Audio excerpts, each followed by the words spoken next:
예, 할렐루야. 여러분 이렇게 예수님 안에서 만나 뵙게 돼서 너무 반갑습니다. 예수님 안에서 사랑하고 축복합니다. 이제 얼마 있지 않으면 민족의 최대 명절 중에 하나인 이제 추석이 이렇게 돌아오고 있죠. 명절 기분이 좀 나는 것 같습니다. 자, 그러면 오늘은 이제 계속해서 지난 시간에 이어서 이제 진도를 나갈 텐데요. 열왕기하 16장 이제 들어가도록 그렇게 하겠습니다. 하나님 말씀을 우리가 이제 듣겠습니다. 자, 그러면 열왕기하 16장 1절 말씀을 봉독합니다. 르말리아의 아들 베가 제 17년에 유다의 요담 왕의 아들 아하스가 왕이 되었다. 예, 1절이 바로 그런 말씀이죠. 자, 16장을 제목은 유다의 제12대 왕 아하스. 예, 제16장의 제목은 유다의 제12대 왕 아하스 이렇게 잡아보았습니다. 세부적으로 알아볼 것 같으면 1절부터 4절까지는 아하스의 우상숭배에 대하여, 5절부터 9절까지는 아람 왕 의신과 이스라엘 왕 베가의 공격에 대하여, 그리고 10절부터 20절까지는 아하스가 성전에 세운 이방 신전의 단에 대해서 말씀을 기록하고 있습니다. 자, 그러면 이제 본장의 개요를 봅니다. 전체 수풀을 한번 보면 유다의 제12번째 왕인 아하스의 행적이 소개되고 있습니다. 아하스는 친아수르 정책을 폈었으나 그렇다고 유다의 국력이 강인 것은 결코 아니었습니다. 한편 본장에는 아하스가 종교적으로 타락한 모습이 잘 나타나 있습니다. 따라서 우리는 하나님을 떠나서 우상 숭배에만 열심을 내고 있던 유다가, 남쪽 유다가 에돔에게 배반당하고 블레셋의 침입을 받게 되는 등 실로 많은 어려움을 겪게 된다는 사실을 발견할 수가 있습니다. 자, 이번에는 아하스가 유다의 왕이 된 때는 어떠한 시기였는지에 대하여 알아보도록 하겠습니다. 이스라엘이 제18대 왕인 베가 17년이었습니다. 북쪽 이스라엘 왕 베가를 얘기하는 겁니다. 당시 남쪽 유다는 아람과 이스라엘이 동맹군에 의해 위협을 받던 때였어요. 이 남쪽 유다가 아람이 시리아거든요. 시리아와 북쪽 이스라엘이 동맹을 맺어가지고 이제 이 남쪽 유다를 갖다가 이제 공격하려고 하는 그런 위협을 받던 때였다 그 말이에요. 더구나 에돔과 블레셋의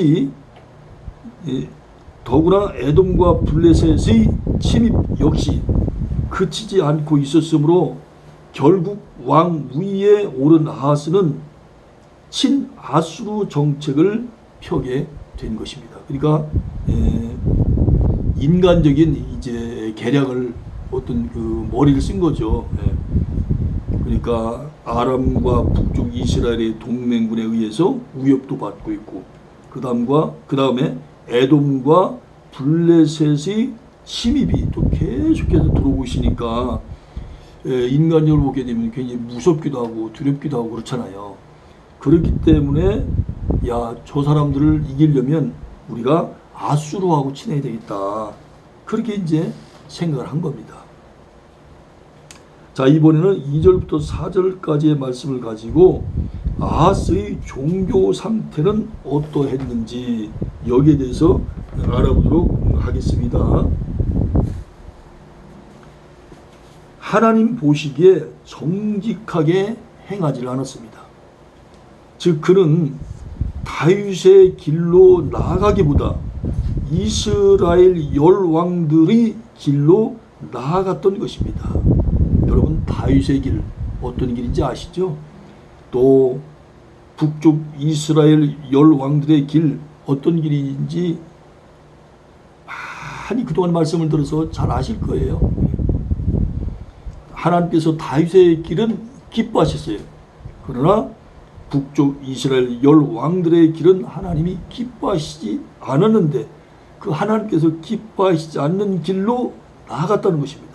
그리하여 이방민족의 풍습을 본받아 더러운 우상을 숭배하였는데 특히 그런 아이를 불태워 제사드리는 몰록 종교를 숭배했어요.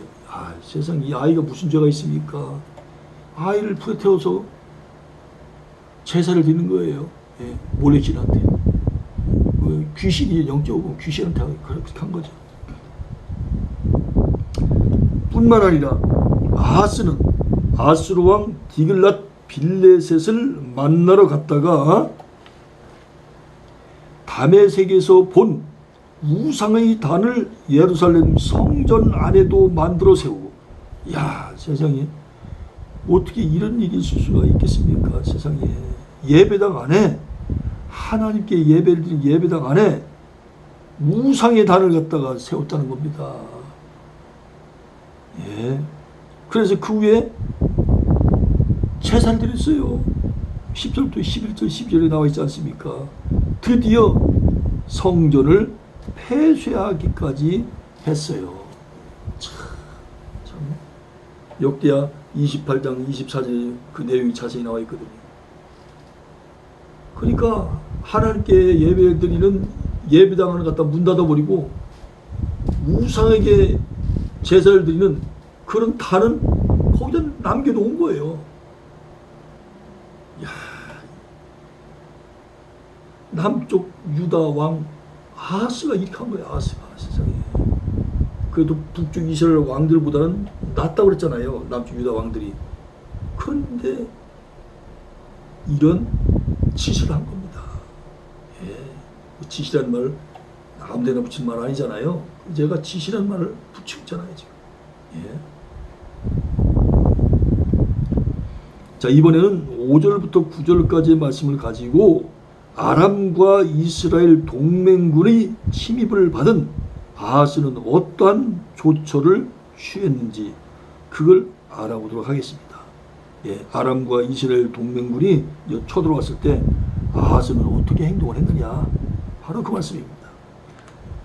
첫째로 성전과 왕궁의 은과 금을 아수르 왕 빌레셋, 디글랏 빌레셋에게 선물로 보내며 원조를 요청하였습니다. 이제 지금으로 말하면 엄청난 돈을 보낸 겁니다. 그러면서 우리를 좀 도와달라. 이렇게 선물을 드리니까 이 선물을 정성을 봐서라도 드린 정성을 봐서라도 좀 우리를 이 위기에서 좀 건져내 주세요. 좀 도와주세요. 바로 그런 말이에요. 두 번째, 그리하여 딜글렛 빌레셋은 군대를 이끌고 와서 아람 왕 르신을 죽이고 다메섹을 정복하게 되었습니다.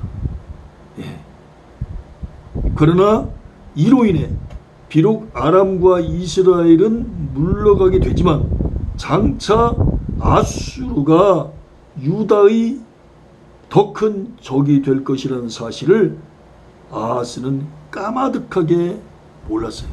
깨닫지를 못했어요. 그러니까 내가 지금 어려움을 겪는다고 그래가지고 어떤 외부의 어떤 공격 때문에 내가 지금 어려움을 겪는다고 그래서 옆에 있던 어떤 사람에게 선물을 주면서 좀 우리를 도와달라고 그랬어요. 근데 옆에 있는 사람들이 어쨌든 간에 싸움을 잘했던지 어쨌든 간에 이겼다고요. 그러니까 쉽게 말하면 나라고 뭔가 마음이 통하는 이 사람이 이겼으니까 아무리 하나님을 믿지 않는 그런 이방 나라지만 뭔가 좀 마음을 놓을만 하잖아요. 그런데 이게 웬일입니까? 하나님을 의지하지 않고 아수르를 의지했는데 그 아수르가 나중에 몽위가 돼서 우리나라를 치기 시작하고 때리기 시작을 하는 거예요. 여러분, 그러니까 이 세상에 의지할 것은요 아무것도 아무것도 없어요. 오직 성부, 성자, 성령 하나님만 의지해야 된다라고 하는 것을 여기서 보여주고 있는 거예요. 예를 들어서 내가 돈을 의지했다. 그럼 그 돈이 몽둥이가 돼서 나를 채찍질 한다니까요. 권력을 의지했다. 권력이 회초리가 돼서 나를 때려요. 예? 사람을 의지했다. 그 사람이 나를 이제 회초리가 돼서 나를 또 때린다니까요. 하나님이 이렇게 섭리하셔. 이렇게 섭리하시다. 그 내용이 18장 13절부터 19장 36절에 나와 있거든요. 네 번째로 진실로 하나님을 의지하는 자에게는 천지를 지으신 하나님께로부터 크신 도우심이 임하게 됩니다. 그러나 그렇지 않은 자에게는, 그러나 하나님을 온전히 의지하지 않는 자에게는 그 어느 곳에서도 참된 도움이 올 수가 없습니다. 예. 그러니까 나를, 우리를, 이 나라를, 우리 가정을, 우리 교회를 도와주실 수 있는 분은 누구밖에 없느냐? 성삼위일체 하나님밖에 없다는 거예요. 누구도 우리를 도와줄 자 없다 라고 하는 것을 이 시간에 우리가 분명히 알아야 된다는 거예요. 자, 이번에는 10절부터 18절까지 말씀을 가지고 아하스 왕이 세운 단은 어떤 것이었습니까? 다메섹에 있는 이방 신전의 단을 본떠서 만든 것이었어요. 예, 다메섹에 있는 이방 신전의 단을 본떠서 만들었다 그 말입니다. 이것은 아하스가 디글랏 빌레셋을 만나러 다메섹에 갔을 때 보고 그린 설계도대로 제사장 우리야가 만든 것이었습니다. 세상에 여러분 출애굽기 보게 되면 하나님께서 성막을 지어 갈 때 모세에게 내가 너에게 보여준 대로, 할렐루야, 시장대로 그래서 그대로 성막을 세우라고 말씀하고 있지 않습니까? 네. 그런데 이 아하스는 얼마나 어리석은지 세상에 우상 신전, 우상을 섬기는 단을 갖다가 세우는데 글쎄 이 디글랏 빌레셋을 만나러 다메섹에 갔을 때 그 다메섹에 있는 우상 숭배의 단을 그대로 보고 남쪽 유다, 그것도 성전에다가 세웠다는 거예요. 글쎄. 얼마나 참 어리석습니까? 얼마나 안타깝습니까? 그런데 바로 이 단이 성전에 놓여져 그 위에서 각종 제사를 드리게 되었습니다. 여러분, 만약에 여러분이 하나님이라면 내 집에다가 다른 우상 숭배를 할 수 있는 단을 갖다가 거기다 세우고 거기서 제사를 드리고 하나님께 예배 드리지 않고 거기서 제사를 드린다면, 만약에 여러분이 하나님이라면 그거 가만히 있겠습니까? 가만히 있을 수 없죠. 이건 뭐 이거 하나님을 완전히 모독하는 겁니다. 완전히 그냥 짓 밟는 것이고 완전 정말 모독하는 거고요. 이건 뭐 하나님을 뭐 완전히 발바닥에 때만큼도 안 되겠는 행위예요, 이게. 한편 원래부터 성전에 있던 놋단은 원래 위치에서 옮겨 딴 곳에 두게 되었는데, 이처럼 사람들이 우상을 좇게 되면 자연히 하나님의 영광은 뒷전으로 밀려나게 마련해요. 과연 저와 여러분들은 혹시라도 다른 일 때문에 하나님의 일을 소홀히 하거나 자기 욕심 때문에 하나님의 원하시는 바를 이루어드리지 않은 때가 없었습니까? 모든 삶에 있어서 언제나 나의 계획, 나의 생각, 나의 방법이 중심에 자리 잡으며 하나님의 계획과 뜻과 방법이 한쪽 구석으로 밀려나 있지는 않습니까? 참 우리의 심령을 때리는 말씀이에요. 우리가 하나님 믿는다고 하지만 우리가 순간순간 내가 주인처럼 행세할 때가 얼마나 많이 있습니까? 그렇잖아요. 내 욕심 때문에, 또 하나님의 일을 소홀하기 때문에, 그래서 이렇게 하나님의 계획과 뜻과 방법이 한쪽 구석으로 밀려나 있어서 하나님 마음을 너무나 아프게 해드린 적은 없었는지 이 시간 이제 곰곰이 생각해보는 시간 됐으면 합니다. 여러분 오늘 열왕기하 16장은 좀 말씀이 좀 짧습니다. 그래서 조금 일찍 끝났습니다. 여러분 오늘 말씀을 통해서도 우리가 많은 걸 느끼지 않습니까? 사람이 이렇게 변질되고요, 이렇게 타락하는 것은 이유가 딱 하나 같습니다. 그것은 바로 욕심입니다. 욕심. 그리고 또 하나 교만입니다.